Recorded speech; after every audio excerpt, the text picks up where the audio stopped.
So last time I tried to spell out what we call shared intentionality, following Searle and Bratman and others, and the way that humans participate in many different kinds of activities embodying shared intentionality, cooperative problem solving, and general coordination of their social lives, and that apes are much more competitive and or individualistic when they engage in group activities.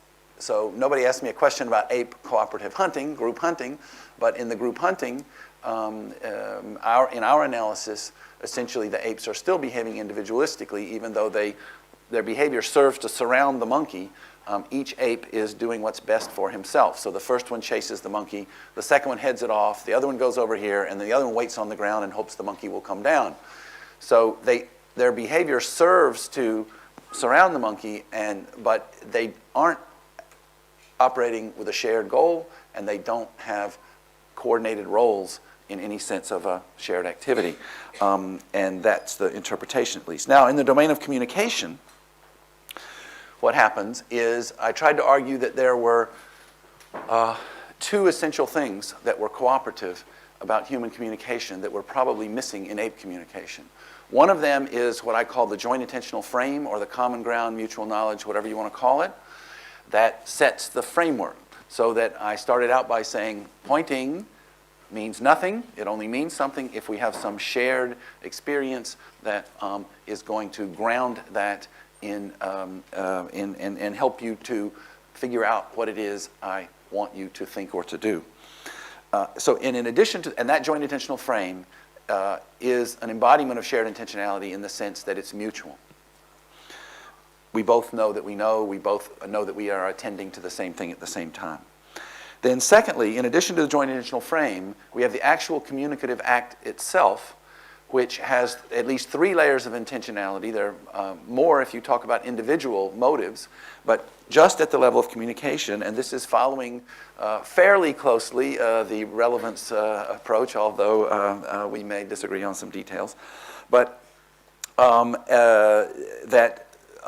at the sort of top layer, the motive, why I'm communicating, I have motives like a request, or these are speech acty kinds of things. I'm requesting something from you, I'm informing you of something you don't know, or I'm just sharing attention with you for just the pleasure of sharing.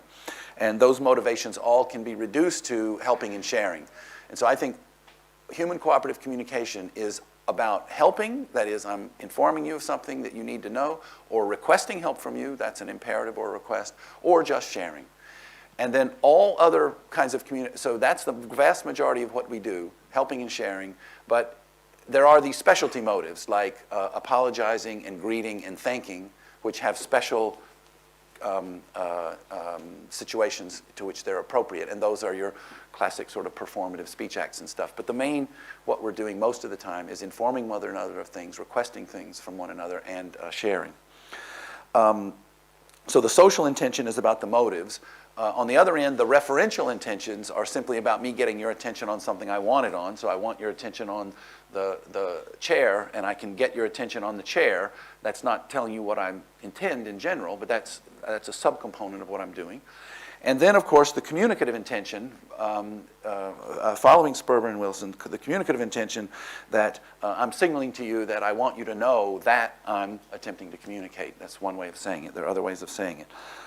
So I want you to know that I'm attempting to communicate so that you will then seek relevance of the chair. So when I'm pointing to the chair and you know that I'm going to some effort to get your attention to the chair, it's mutually manifest that I'm trying to direct your attention to the chair, then you will seek relevance as to why I am pointing to the chair and perhaps make the inference that I want you to move it, or I want you to sit in it, or whatever it might be, or I just want you to know it's there for other reason. So that's all fundamentally cooperative. Motives of helping and sharing, joint attentional frame, framing everything, and a communicative intention, which is based on mutual manifestness, mutual knowledge, or shared attention of the communicative act being in the public space between us, which, as I also argued, when the communicative act is in the public space, then you can't ignore it. If I say something to you or point for you, you can act like you don't see it, and then you're okay.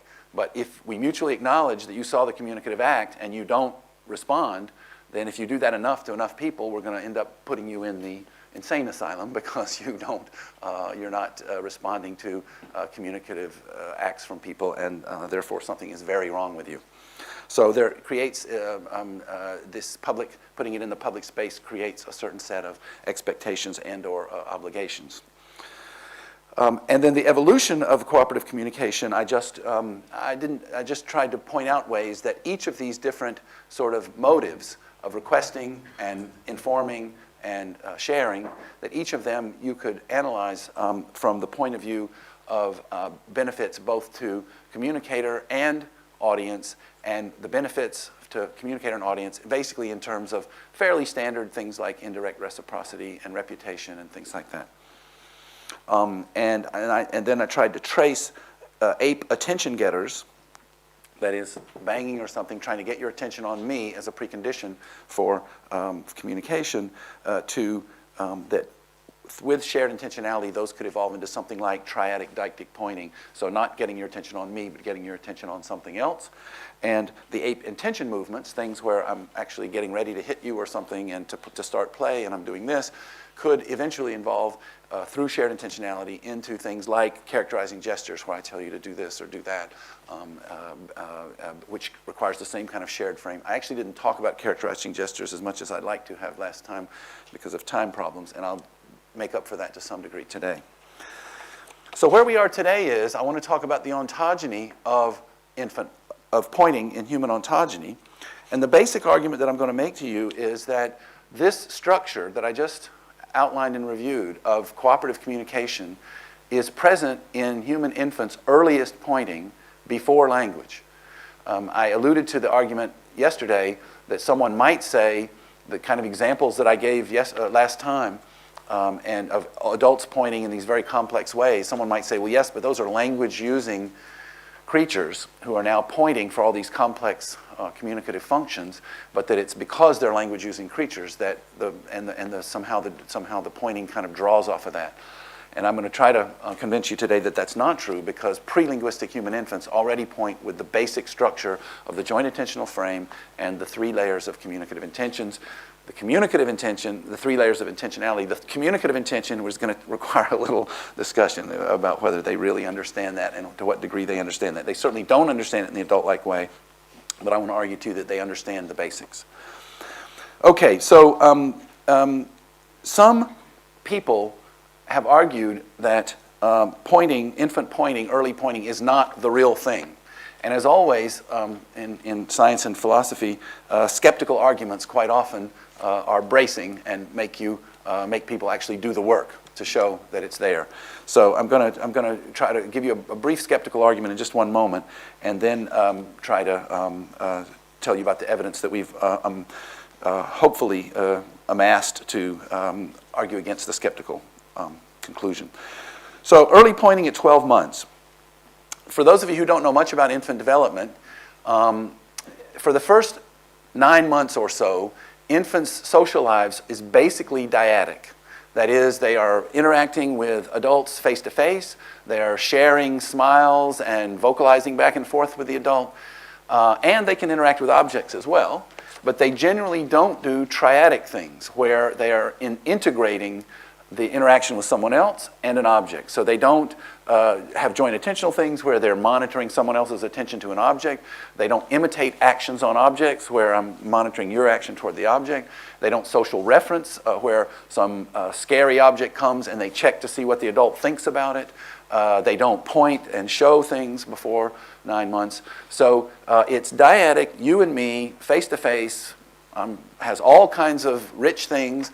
I don't know how uniquely human it is. There's some questions about that. It's unclear how much apes do face-to-face stuff. It's unclear how much people in different cultures do face-to-face stuff. So I'm going to leave all that stuff aside and just say that the 9-month revolution, as I've called it in some places, my friend Philippe Rochat now talks about a 2-month revolution. He says, you have a revolution, I want a revolution. Okay, so my 9-month revolution, and it's following Colin Trevarthen basically, but with a few added twists, is basically things turning triadic. That is, we're now doing all these things with interactions. Our social interactions are about objects, are mediated around objects. And from a long time back, from Jerome Bruner in particular, noted that this is the basic structure of human linguistic communication. You and I talking about a topic. All right, so, and so there's three things, and there's always these three things involved. The communicator, the audience, and the topic that we're discussing. And even, of course, in pointing, it's going to be you, me, and the thing I'm directing your attention to. So let's start then. We're going to talk about the joint attentional frame and then each of the three levels of intentionality in the communicative act itself. The joint attentional frame, as I argued to you about the chimps not understanding in the basic so-called object choice situation. So food is hidden in one of two buckets. The chimp knows the food is in one bucket. They know they only get one chance. And you point toward the bucket, and they just don't know where it is. And it's absolutely surprising. It's quite replicable. It's not a one-time finding. We've tried all kinds of things. And as I argued to you last time, they just don't seem to get it. And one interpretation of that, or one component of it, is, as I argued last time, one component of it is that when the child is in the same setting, we have, for both chimps and children, we have a kind of a preset, we have a warm-up. And in the warm-up, I hide the toy, and then I show the child where it is. So they know that the script is, I hide it, you don't know where it is, you're looking for it, I help you find it. So what happens with children, you set up that script, you're the finder, I'm going to help you find it. And so once you've set up that script, now I hide it, you don't know where it is, I point, and the child knows right away where it is. 14 months of age, prelinguistic, or maybe one or two words. And we're now 12-month-olds. We think we're getting it with 12-month-olds, but it's not in the bank yet. So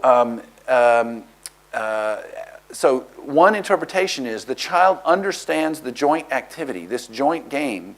We have a goal together that you find the toy.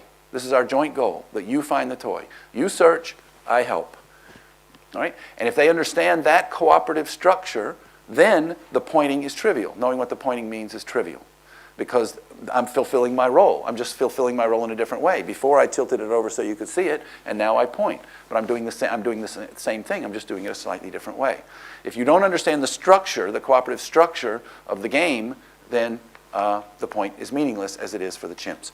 So my first point is about the joint attentional frame is that young children do the object choice task from a young age, from 12 to 14 months. And so they seem to understand. One interpretation is they understand this frame. Now, in response to Dan's question-challenge yesterday, I came up with another, I reported another experiment in the question-answer period, so let me now do that a little more systematically. This is Liebal et al. In preparation. So it's in preparation, but the reliabilities are done and the statistics are done. Okay? So I feel very confident about it. So the setup is this. We have the child and the adult are playing with toys, and they start putting them away. So the adult takes the lead. We're putting away the toys. The child puts away at least one toy. The adult puts away some toys. And then the adult goes, All right? And there's a toy out in the middle of the room. It's a ring toy like this. And sure enough, the child goes and retrieves it and puts it away, because that's what we're doing. We're putting away toys. The point is meaningful to that shared activity, and so you get it and you put it away. Now you can shift the activity. This is fairly trivial, but you can shift the activity. We're now putting rings on a stack like this, and I put on a couple and the child puts on one, and then I go to the same exact toy, same exact place. And now, of course, and the basket where you put the toys away is in the same place. So the child can go retrieve the toy and has the same possibilities of coming back and putting it in the basket to put it away. I should have mentioned that the ring thing was there in the other condition as well. So everything's the same in the two conditions. The ring toy in front of me, the basket over here. Okay, when we're putting them away, the child ignores the ring thing, puts it in the basket. When we're stacking toys, puts it on there. So it's fairly trivial, I guess, but it does demonstrate that the context drives their interpretation of the pointing. But the key condition is a control condition where we're putting away the toys. We've been playing, we're putting them away, and then in walks another person who now points to the ring toy. So the child is in the putting away toys script, game, shared activity with me, but Elizabeth came in the room and pointed to the toy. Does the child egocentrically assume that's about putting toys away because that's what I'm interested in? Or does the child say, she didn't have any idea we're putting away toys. She was not a part of that script. She didn't even observe us putting away toys. So it means something else. And indeed, they take it to mean something else. Their most common thing is simply to look at the toy and look up at and smile, like as if she was pointing it out just to say, isn't that interesting, or here's a toy in the middle of the floor or something. Sometimes they go over and pick it up and hand it to her. That happens some. And sometimes they go over and they pick it up and just kind of examine it themselves and whatnot. And very seldom do they put it away in the basket. So this is my best evidence that children really are taking account that we have a shared frame, and if you weren't part of the shared frame, then your pointing is going to be interpreted from some other perspective and not from the frame that I myself was in with someone else. So Dan and I have had some discussions about this, and I'm guessing we'll probably have some more, but I take it that that means that the shared frame is perhaps necessary. Dan has said it makes things easier, but it's not necessary. I'm going to try to push for necessary as far as I can. Okay, so that's the idea, and again, this is of course a shared frame, and this is definitely pre-linguistic if the 12-month-olds are doing it for sure. Now let's talk about production a little bit, and again, I have some observations. These are diary observations. This is table 2A on page 17. I have some diary observations. Now, this is another one of those cases. You've heard me at various points in these talks argue for experiments. But the truth is, really, I'm a methodological pluralist, and I think all methods are important. And in the case of pointing, almost all of the research that's been done on pointing has been either experimental or aimed at language, and there are very few observations of children's pointing in their natural context. Very few. And the ones with the adult last time that I gave you pointing in the natural context, I made those observations myself just in walking around town and on the plane and whatnot, because there are almost no observations of people pointing in their natural context. So that's a big gap. We need to know what people do in their real lives, and then we can try to think up clever experiments. But so here's a case. We had, I don't know why, but in our lab seems to be a quite fecund lab, and we have lots of babies of graduate students. And so we have 3 of them who are watching babies at various times over the last couple of years at the appropriate moments. And just look at some of these observations. These are diary observations, but these are all people who are a little bit trained in this direction. So they know what to look for, they know not to overinterpret, but they know what are the relevant parts of the observation. So I feel pretty good about the reliability of these. So very simple things. If you look just at the very top there, Yaron points to the window when he wants it open. That's just a general imperative kind of point. That's an everyday thing. A couple more down, Jaron points as Dad prepares to leave. So now he doesn't really want anything. He's not really even sharing attention, really. He's not informing. It might be informing, but okay, anyway, he's anticipating. Down near the bottom of, it's actually Yaron in German.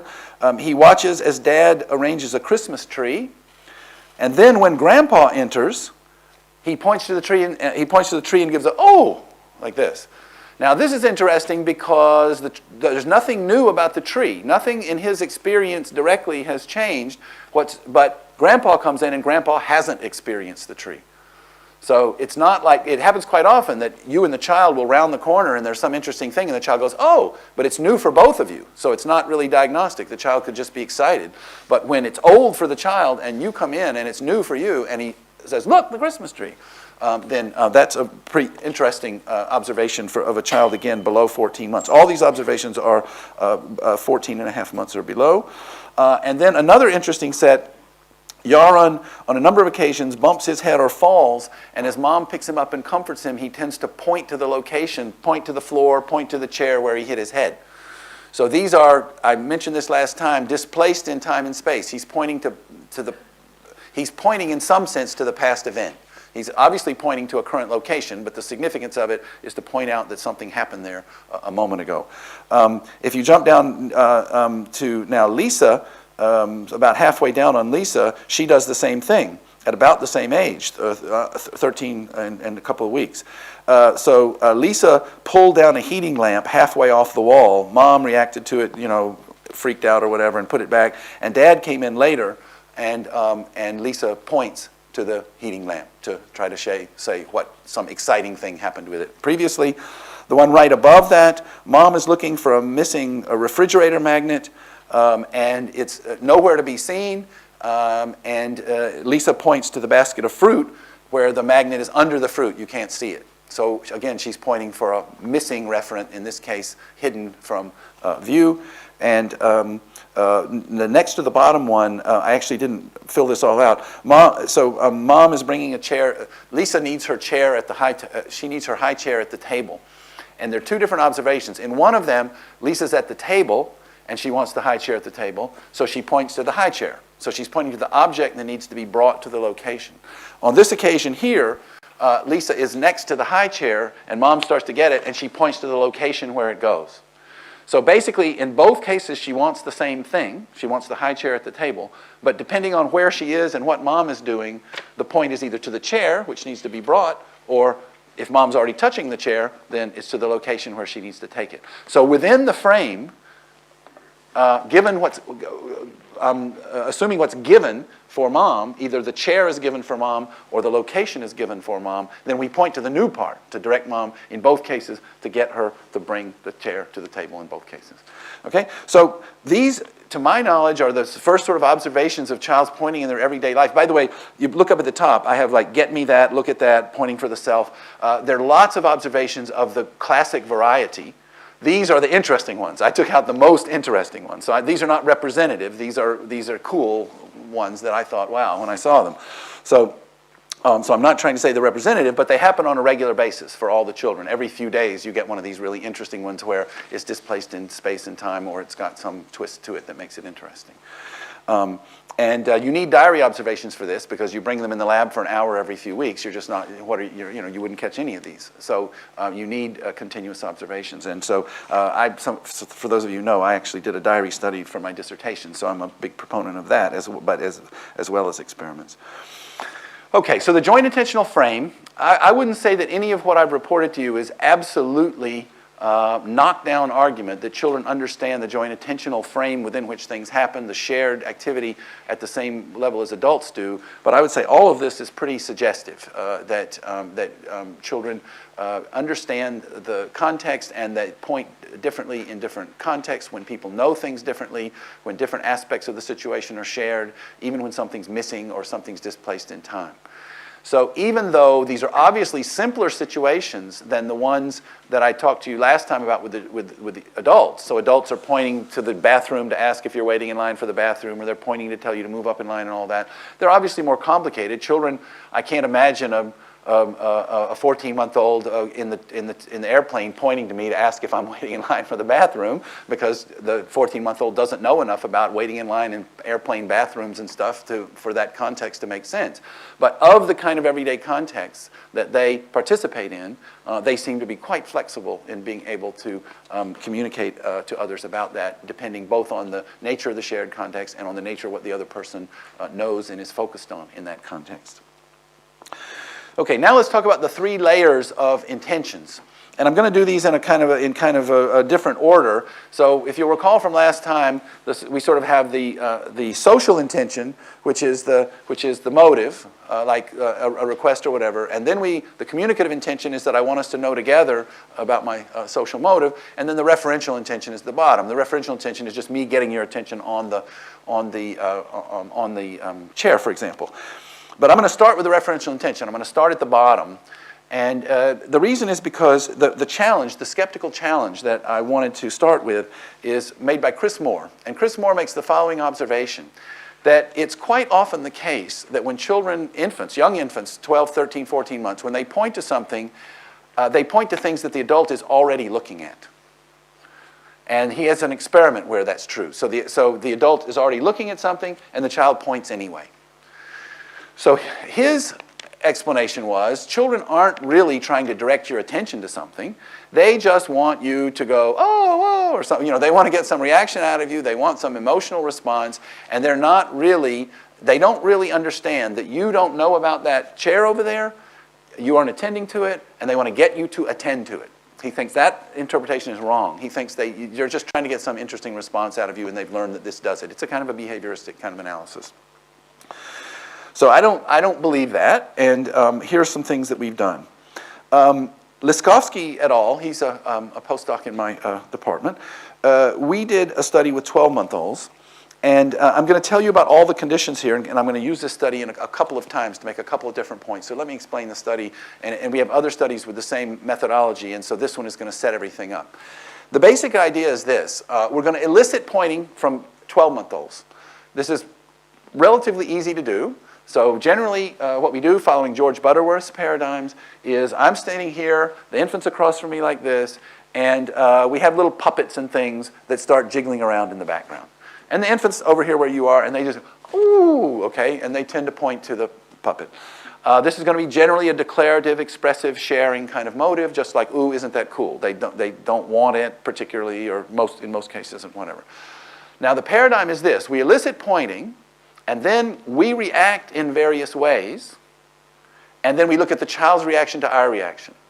So it's kind of an ethno-methodology, if you will. Okay? We're going to react to him a certain way, and then we're going to see if he likes that reaction or not.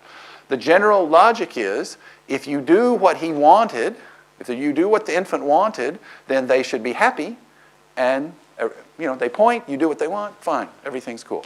If they point and you're not giving the right reaction, you're not giving the one that is their goal, the one they want you to do, then they'll make some adjustment or do something to try to get you to do what they want. So, so that's the logic of all the experiments. So in this case, the Liskovsky et al. 2004, we elicit the pointing from the infant, and then we do one of four things, each one tied to a different hypothesis. If your hypothesis is that what infants are doing when they are pointing like that is they want, this is what your mother would say. If you ask your mother, what's the infant doing? She would say, they want you to look at the toy. Right? So we try that. Infant goes, ooh, and it points to it, and we go. And guess what? They don't like that very much. Okay? So it's not just that they want you to look at the toy. Okay? Chris Moore says they want you to get a good reaction out of you. So in that case, we don't reference the puppet at all, and we just go, yeah, whoa, cool, yeah, oh, you're so cute, wow, okay. No, okay, they don't like that either. And when I say don't like it, they either continue pointing, they point again. When you don't look at the thing, they tend to point, and then you're just looking at them, and they go like this again. And when you just look at this, and you don't reference them again, they kind of point, and they, like, all right. All the energy is gone from the situation. And of course, we have a control condition where you do nothing. And of course, they hate that. That is, you don't get excited, you don't look at it. But what they do, what they like, is exactly what you would do naturally. You don't have to think about this. If a 12-month-old today did that kind of pointing for you, what you would do is you would go, yeah, yeah, cool, And so you would reference them, and you'd reference what they wanted you to look at, and you would make a comment back to them. Okay? Because they want to share their enthusiasm for this puppet, and you need to share it with them. So the explanation for Chris Moore's challenge is infants sometimes point to things you're already looking at because declarative, expressive pointing has two functions, as it were. One is they want to share attention to the puppet. They want you to look at it. But the other is they want to share emotions about it. They want to share their excitement. So if you're looking at it, but you're not excited enough, then they keep pointing and expressing their excitement. So they sometimes look to things, point to things you're already looking at, but that's because you haven't given them the right emotional response yet. So they're persisting so that you will share their enthusiasm. Okay? So that paradigm is a one that set up some other studies, and the one right below, Liskovsky et al. Submitted, again, reliability and statistics completed. What Ulf did was we had the same basic setup, and then we had a target that wasn't the real target. So this time they weren't puppets. They were just two interesting looking things, and one boring thing and one sort of interesting thing. There's a kind of a wall here. The infant points to the interesting thing, and Ulf turns around and finds the other thing and says, "Oh, that's interesting, great, wow." But it's the wrong referent. It's not the one the child intended. Right? And so in that case, they try to repair the message.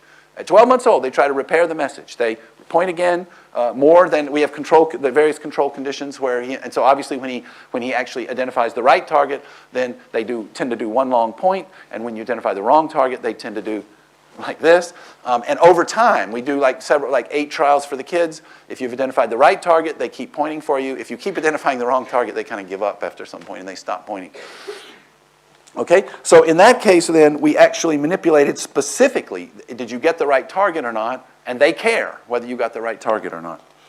I should also say, Liskowski et al. Submitted B, also on here, is absent reference. Now I gave you some examples of absent reference from the natural observations, but we also have an experimental demonstration of absent reference. And one of the things that he noticed in these early studies is that quite often after the puppet disappears, they point back to the location where it used to be.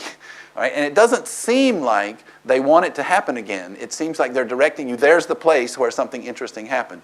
And I think that the natural observations that I told you before about pointing to where something disastrous happened a moment before, or pointing to the place where Dad's getting ready to leave out the door, I think those make that interpretation fairly plausible, that they're pointing where the puppet used to be dancing around is a way of indicating to you an event that happened in the past, or possibly hopeful anticipation that it will be happening there in the future.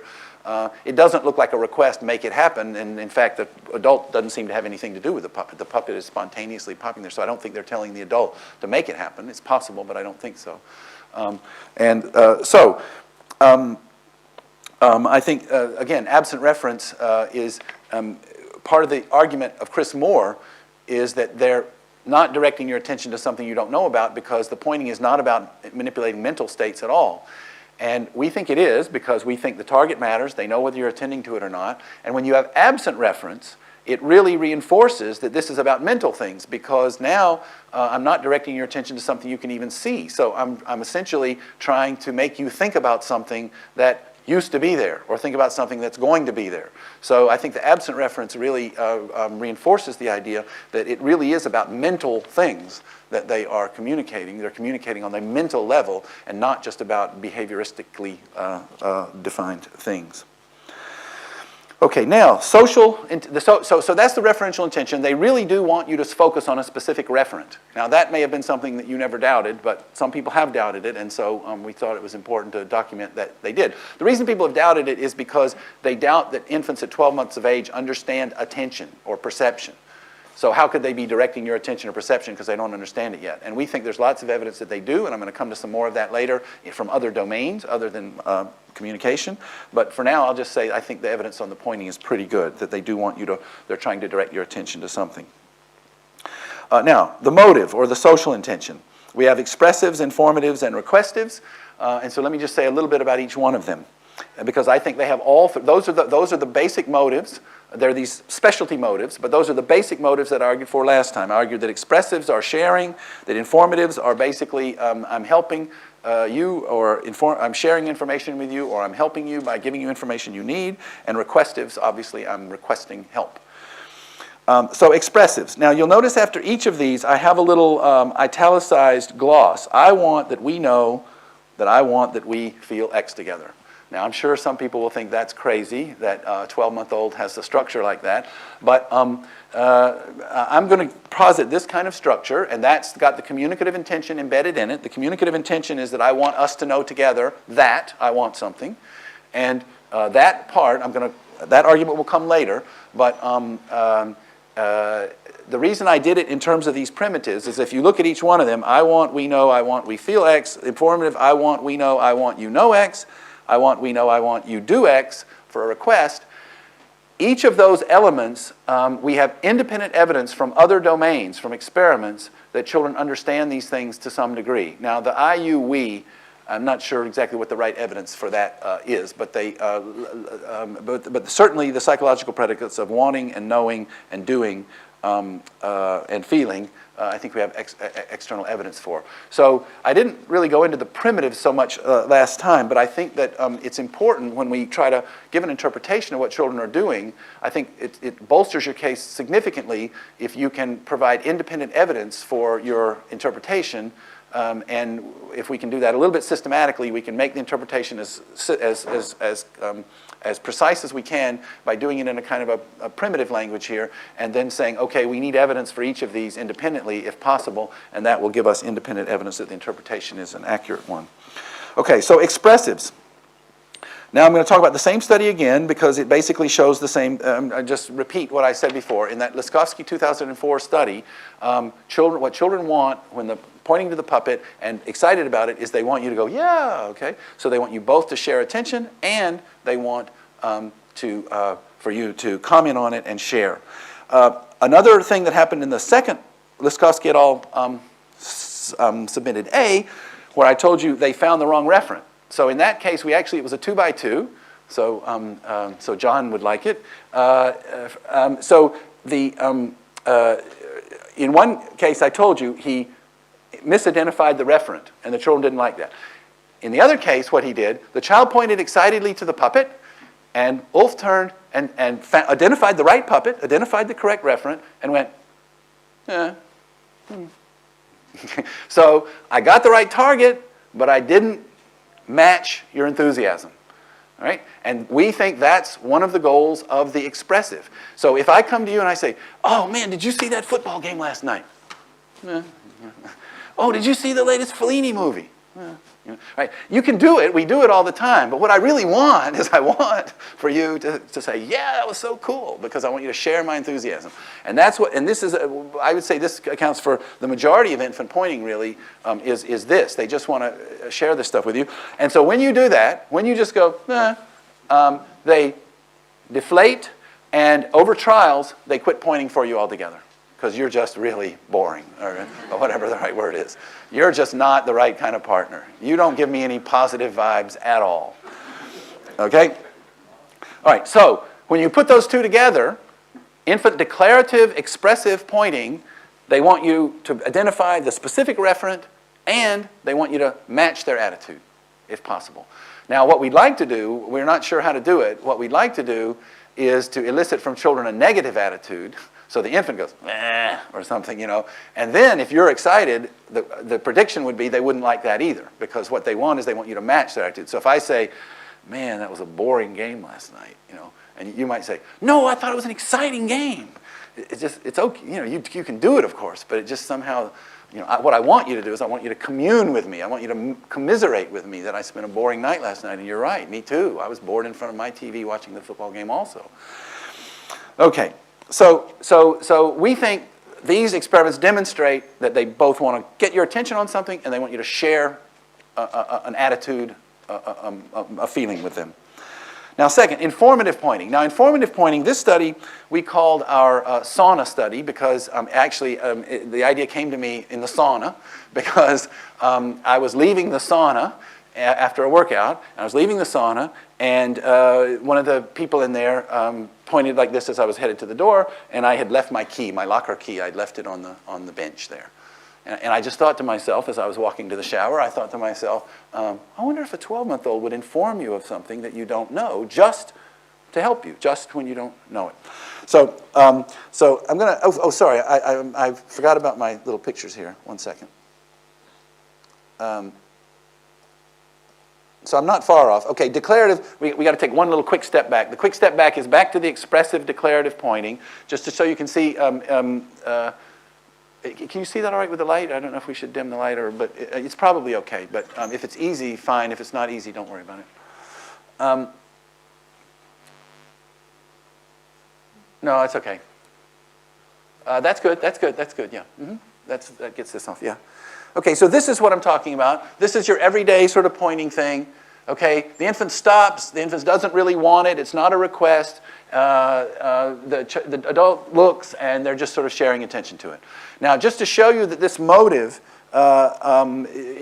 always in these cases, you could always argue that the child wants it in some way, that there's some requestive thing going on. The interpretation is never 100% certain. But I would say this is now not pointing but showing. I would challenge anyone to come up with a different interpretation of that. Okay, I mean, to me, that's just sharing, and I don't know what else you could call it.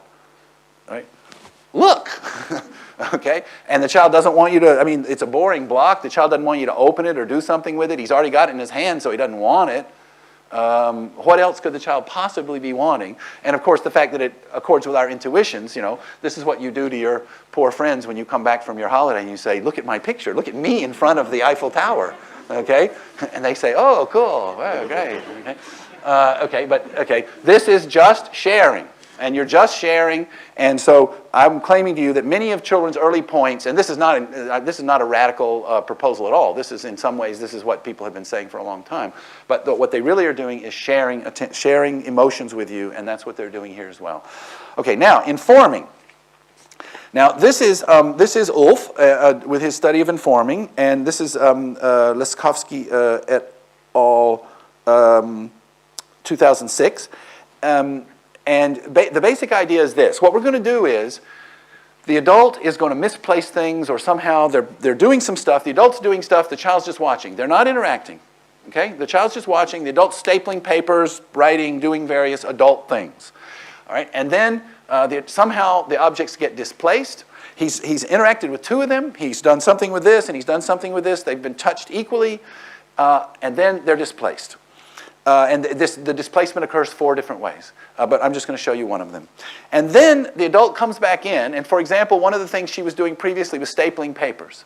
And she comes back in with her papers, and now she looks for the stapler. She needs to staple, there's no stapler there, and we want to know if the infant will just tell her. There it is, there's a stapler. Okay, and so now you'll see, what you'll see is the adult was there and the adult's gone. So the guy here is not the adult. The guy here is taking away the objects while she's gone and displacing them. And you'll see her come back in. So he leaves. The 2 objects are back in the far thing there. She's going to come in just 1 second with her papers. Watch the left panel. She comes in with her papers. She's ready to staple. Okay, she looks around. She can't find the stapler. She does this to show that she can't find the stapler. And now you can switch over and watch the child. This is a 12-month-old child. The child's going to hang around and does something a little funny here, turns around, looks at the camera, and then watch his eyes if you can when he does it. And gives a very nice little look. Now notice, okay, we did a number of interpretive things there. Notice the point is now gone. All right, so one question would be, does the infant want that stapler? Now, first of all, a priori, the stapler is not that interesting. The child hasn't been playing with it. But secondly, the child doesn't do anything that looks like a request. There's no leaning forward. We have another condition where it's something they want. It's a toy they need in front of them. They lean forward. They whine. Okay? In addition, if they point to it and they want it, when you pick it up, they should continue pointing and whining because you're only halfway there. You haven't given it to them yet. But they don't. When you pick it up, they stop. Because they've accomplished what they want, which is you saw where it is and you got it. Right? So they are really informing you of something that you don't know. So we think this depends on 2 things. They understand when you're ignorant, that is when you don't know where it is, knowledge ignorance, and we have other studies I'm going to tell you about later that are not about communication from another paradigm where we think that's true. And I also think the Onishi and Bayer-Jean and the Surian and Sperber studies show the same thing, if other things as well, but at least that. So they know that you are uninformed, that you don't know where the stapler is, and they're motivated to help. And we have other studies showing that when you drop things and are reaching for things, they help. So they know when you're ignorant, and they are motivated to help you by informing you of things you don't know. Right? And then we have a follow-up study, because the reviewers, so this is Leskovsky et al. In preparation. So this is, again, one with that's not submitted yet, but close. We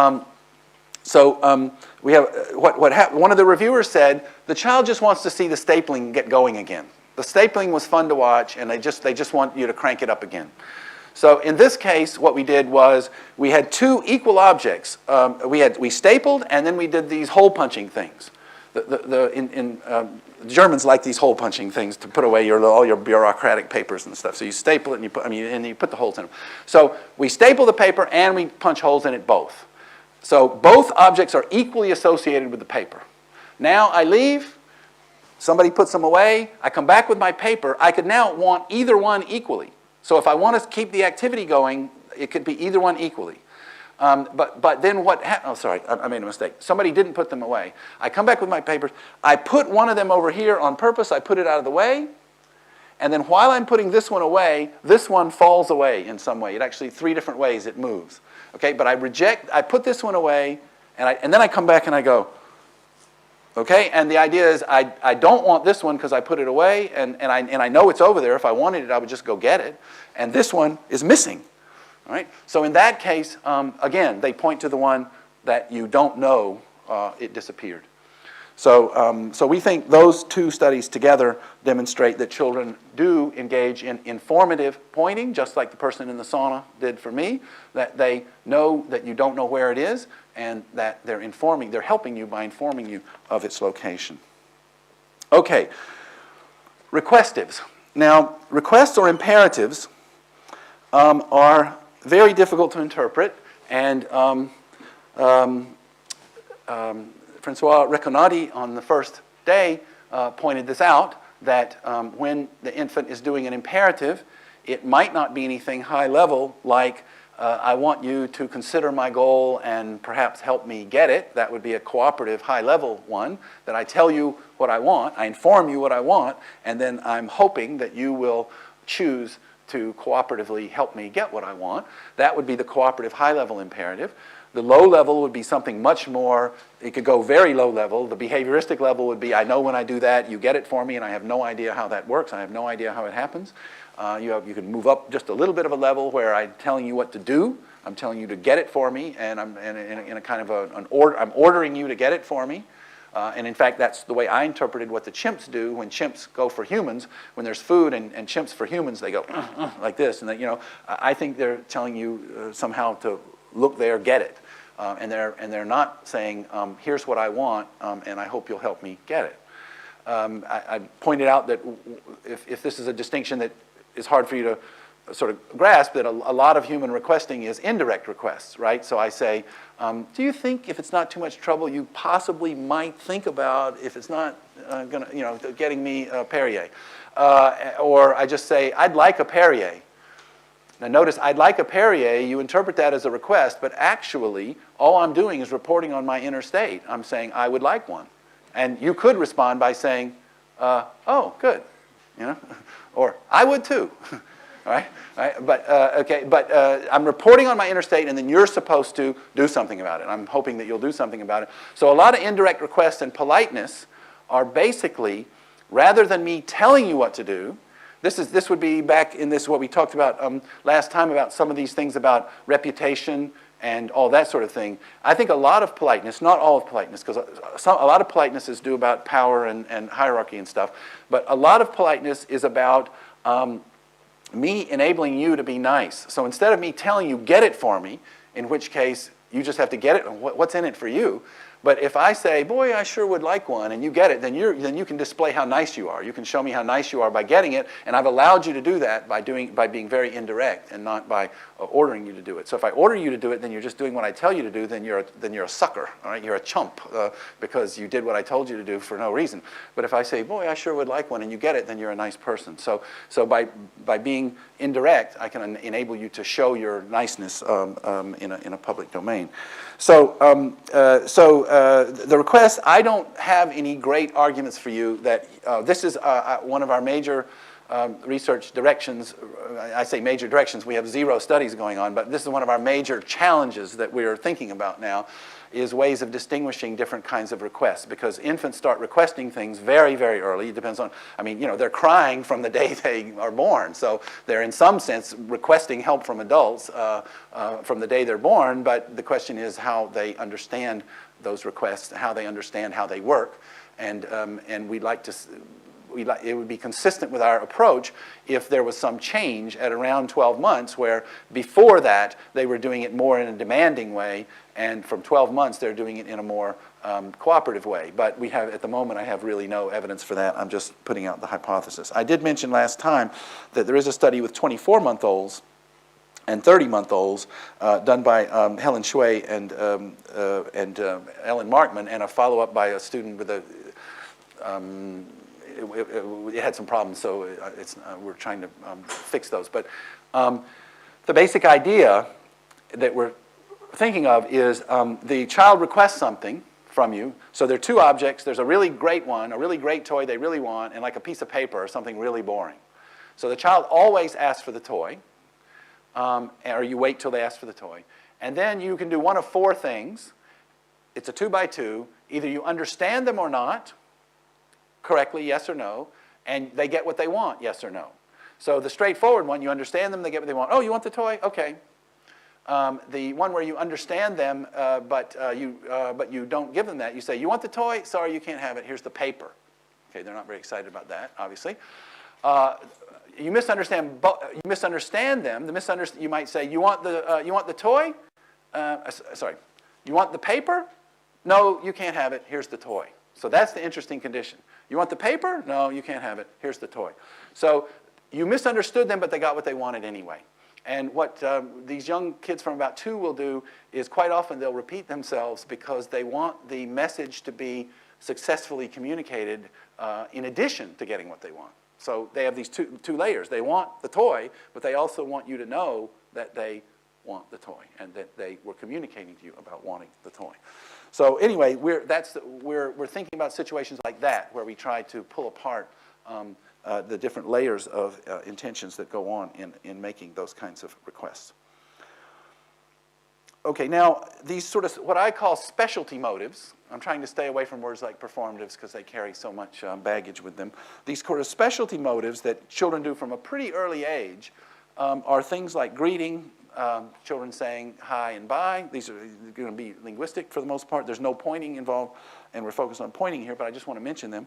Thanking. We train our children to say thank you, and they do at a very early age. And children say sorry quite often before 2 years as well. I have no idea how children understand these. I'm not even sure how adults understand them. But they are specialty sort of motives, and I think if we're going to give a full account of children's social motives in communicating, we really ought to be able to account for these kinds of things, because traditionally one of the things that marks them is that they don't really have reference. So a referent. So when I say thank you, what's the referent? Well, there's not really a clear referent. And I don't know, it just seems to me that one possible interpretation is that in this context, I'm feeling gratitude, and I want us to attend together to my gratitude. I want you to know that I'm trying to express to you my gratitude. So whether 12-month-olds have anything in that direction or not, I don't know. But they do this a lot, and they greet, they say hi and bye quite regularly, and that doesn't require much training. Of course, they have to see people greeting, but they say hi and bye quite easily. And so I don't know. Anyway, I just think that I just want to emphasize that I know there are other motives other than informing and requesting and expressing, sharing, and that would be these specialty motives. And each one need to be analyzed from the point of view of the communicator and the recipient and the balance of interests for each of them. Okay, so finally we come from the referential intention, the social intention. Now we come to the communicative intention. You'll notice on the handout I have after really ? All right, the communicative intention, I didn't get to elaborate on it too much last time, but the example in Sperber and Wilson, as I recall it, is the one where you can really see the communicative intention at work, is an example of what I call hidden authorship. I think that's not their term, that's our term. And so, for example, if you're at the dinner table at a party and you'd like some more wine, but for politeness reasons you don't want to request it directly, you have an empty glass and you sort of make sure that it's out there in the open, and you make sure that Dan sees your empty glass, and being the good host that he is, as he was last night, thank you very much, he comes over dutifully and fills your wine glass. So in that case, your intention, what they call the informative intention, is I want Dan to know that I want wine. But I don't want him to know that I want him to know. That is to say, if I went, okay, all right, all right, then not only do I want him to know that I want the wine, but I want him to know that I want him to know that. And and I actually say I want us to know together that I want him to know that, is my pull on it.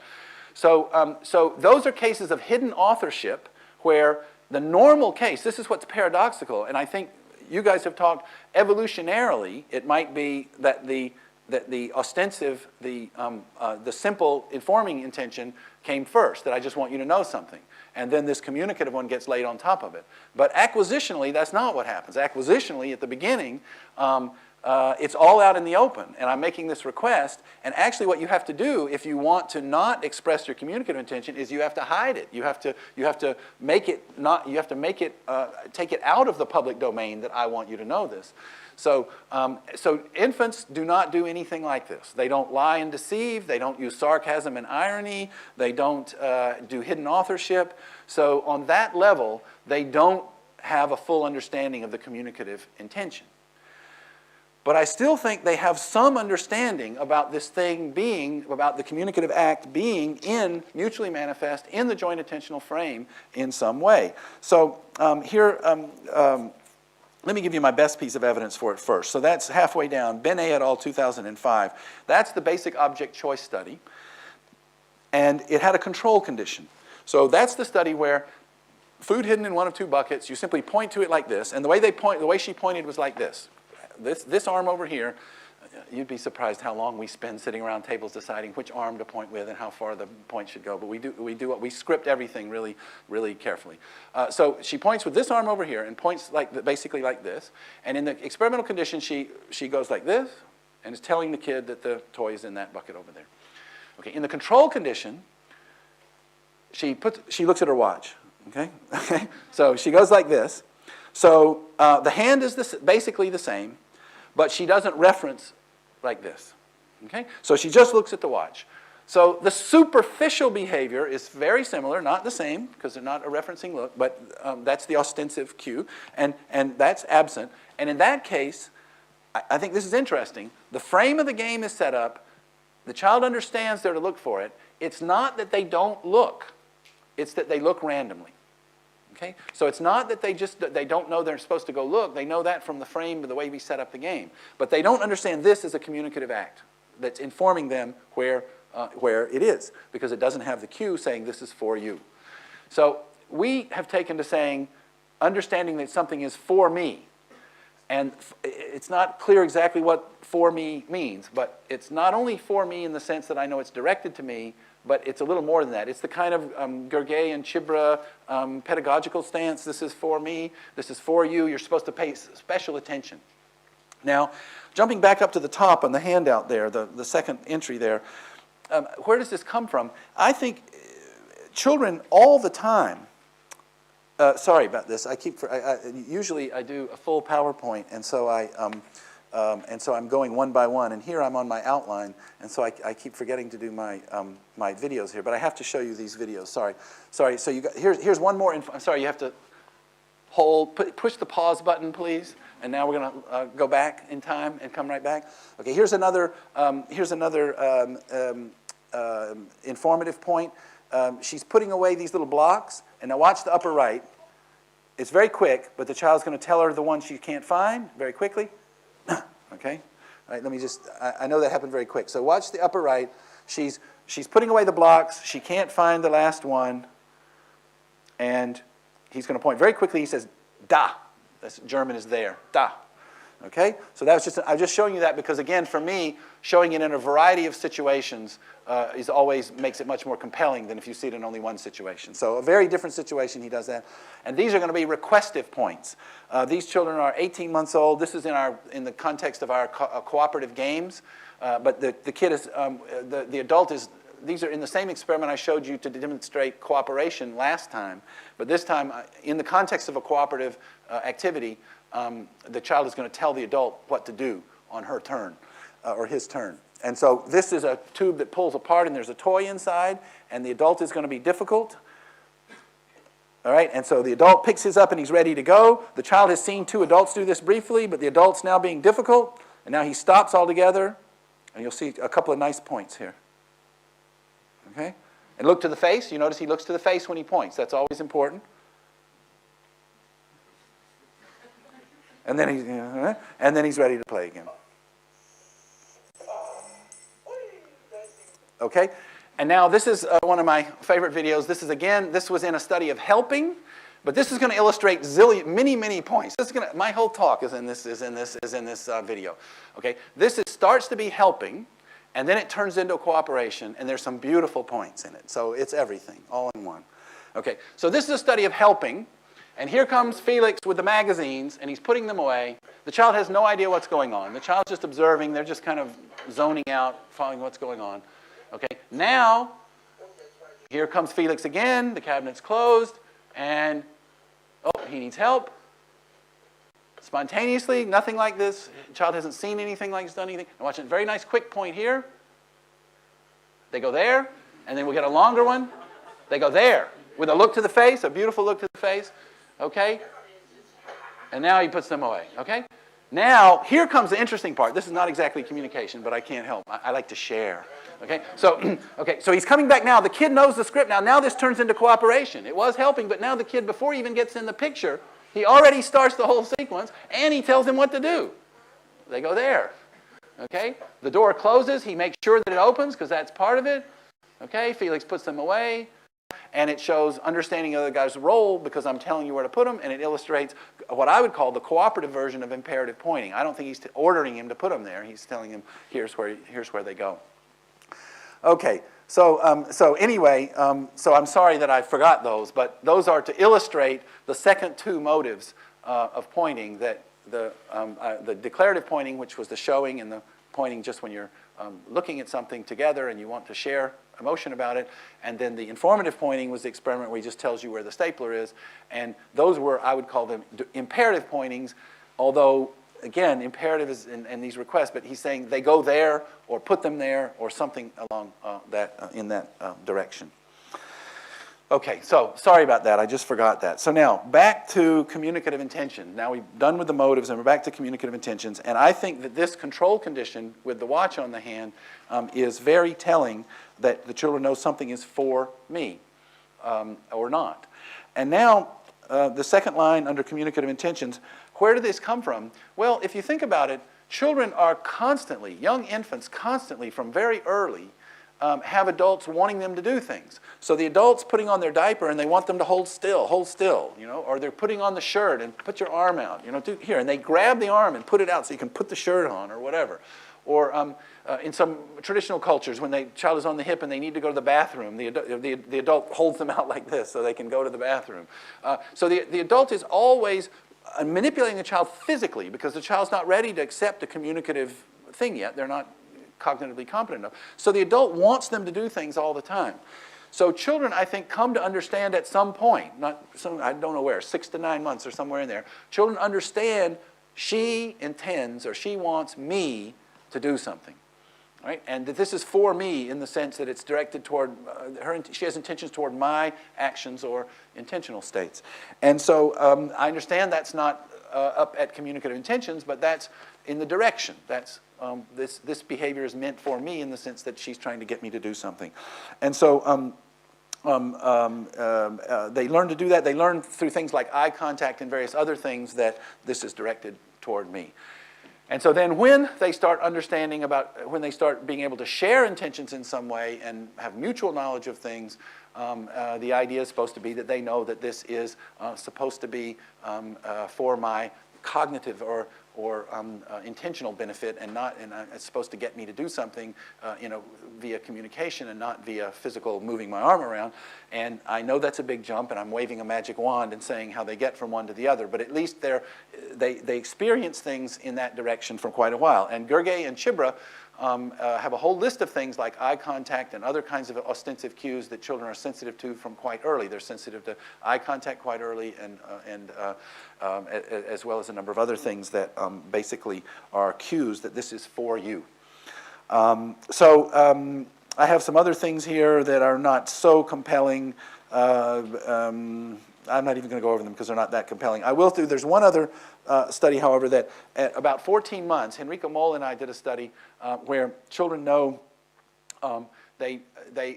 so you play with an object together, and I play with another object together, and then I leave the room, and you and another adult play with the third object.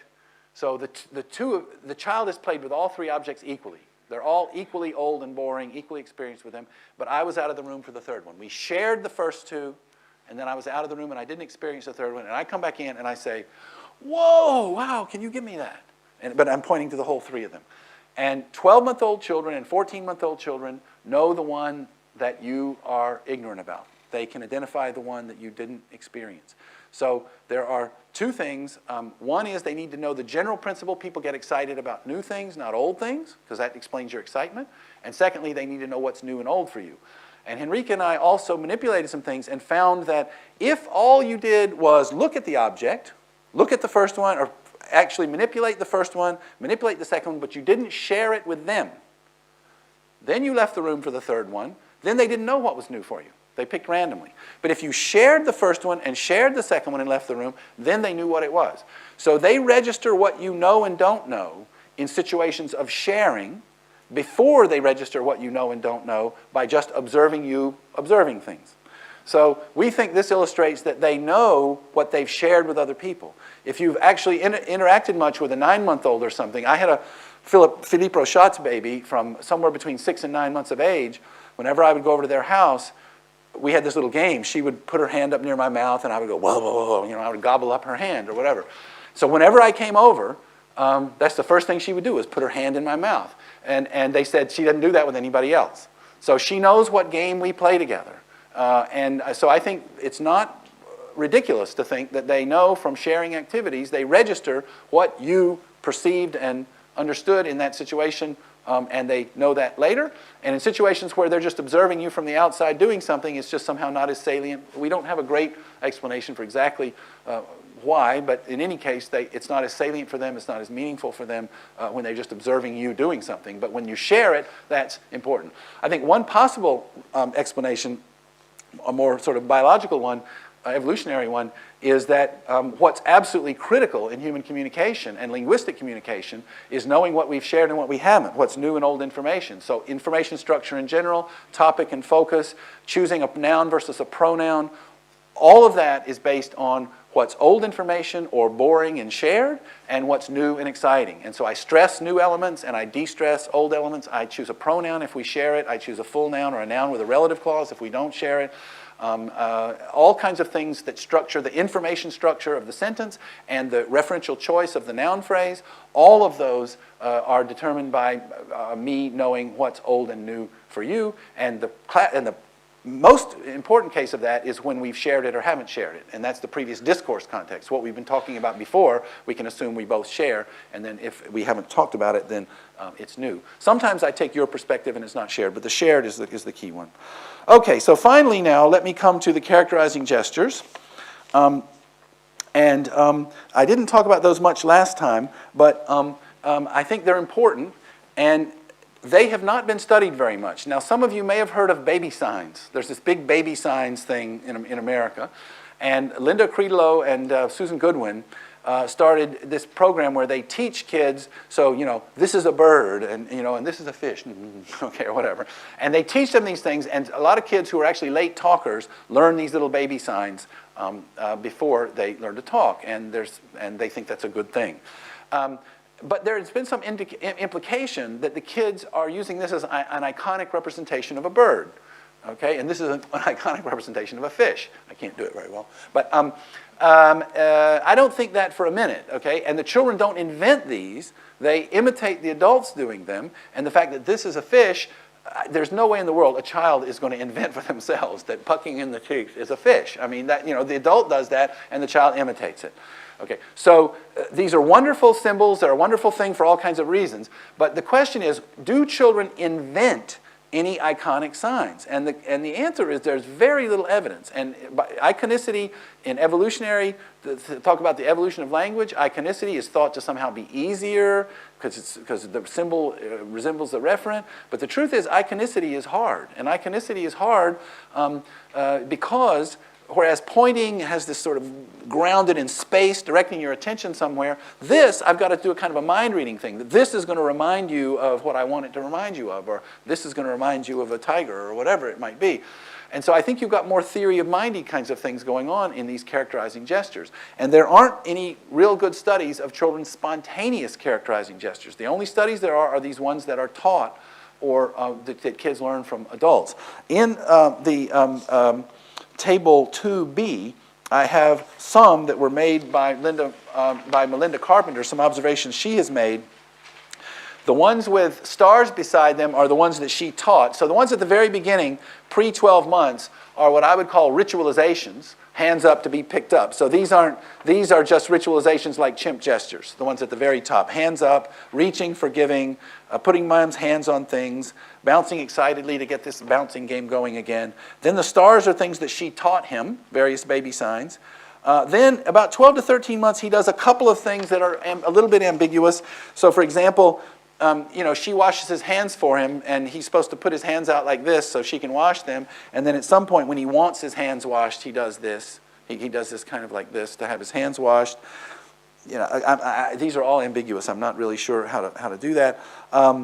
He does the palms up where. That's presumably conventional. He's presumably imitated that. I assume kids wouldn't make that up. And this is probably not even, I'm sure it's not cross-culturally universal. Brushes his hands together, all gone. That's also presumably imitated.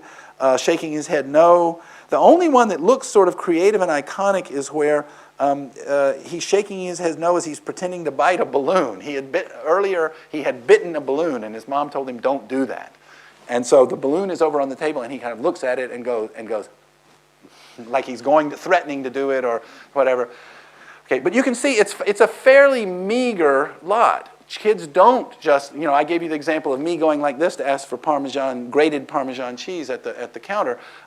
Kids just don't make up iconic signs. By the way, in children learning American Sign Language or any other sign language, they do not learn the iconic signs earlier than they learn the non-iconic ones. And that's very well established finding. So I'm just, iconicity is not particularly easy, and I think pointing is much more direct and grounded than is the iconic signs.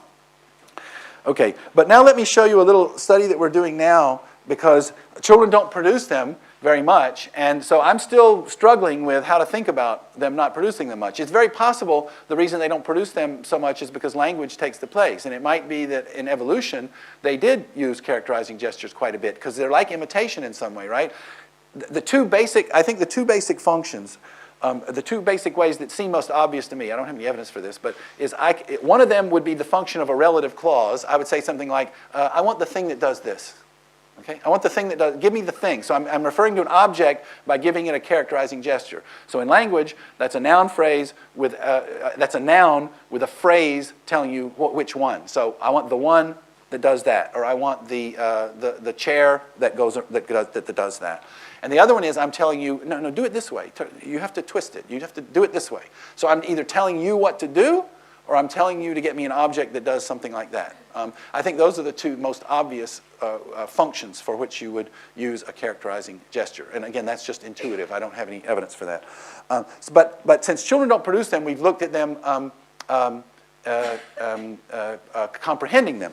So these are children 2.5. Now this is telling also. This is the one where I'm telling you how to do I'm telling you how to do it, and we can't really get this to work with very young children, like 18-month-olds who are pointing like crazy. 12 and 18-month-olds are pointing like crazy, and we try this to get them to understand an iconic sign, and they don't. They just don't. So this child is 2.5, and she'll struggle with this little toy, and Felicitas will tell her how to do it. It's doing this thing again. Okay, she tells her to twist it, and sure enough, she starts twisting it right away. Okay, so there's a pre-period there where she struggles with it for a while, and then she struggles it. Okay, now, okay, this shows you relevance. Dan, you want a video of relevance? Here's the relevance. Watch what this child does when she tells her the same thing.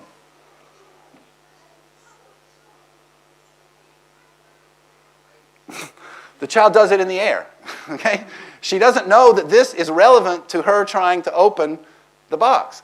So again, this is part about the characterizing gestures. We think about the iconicity. We think the relevance is given, but for these young children, it's not given. Somehow, the relevance of pointing seems more transparent to them. The relevance of you doing this in the air while they're trying to open the thing, a lot of children get it, but a lot of times they don't. And so what we've actually had to do and you would like this, is we've had to fine-tune the situation to wait for just the right moment to do it. And when you wait to just the right moment, so you have to wait for them to be on the right part of the object and struggling with it. And then they see the relevance. When you do it before they even start, most of them don't get it. Right? So this is why the iconic gestures are, I think, difficult. I got two more for you here. This is a kid who's very good. So the kid, this thing comes out, this little white thing on the side. The child first spins it, and says it doesn't work. It doesn't work. And then she tells him to pull it, and he pulls it right away, and then it works. Okay, and that's going to open the door in the front. And then here's another kid. This is when you have to spin around. This is again a kid doing it in the air. Do it like this. You got to do it around like this. And the kid thinks I'm supposed to do this with my arm. Okay, and then goes back to the thing and has no clue what to do with it. Okay, this was actually a pilot subject. And so what we do is, if they don't get it, then we point to the appropriate part, which is what she's doing now. And then after we point to the appropriate part, then we do this again. Okay? So we don't have any real results on this, but I'm just showing you this, that iconic signs, which on the surface to adults seem like they are the easiest thing in the world, actually are not easy. Children don't produce many of them, and they don't comprehend them very easily either. Okay, so I have a whole other page here, but I knew I wasn't going to get to it. So let me just tell you what's in there very briefly.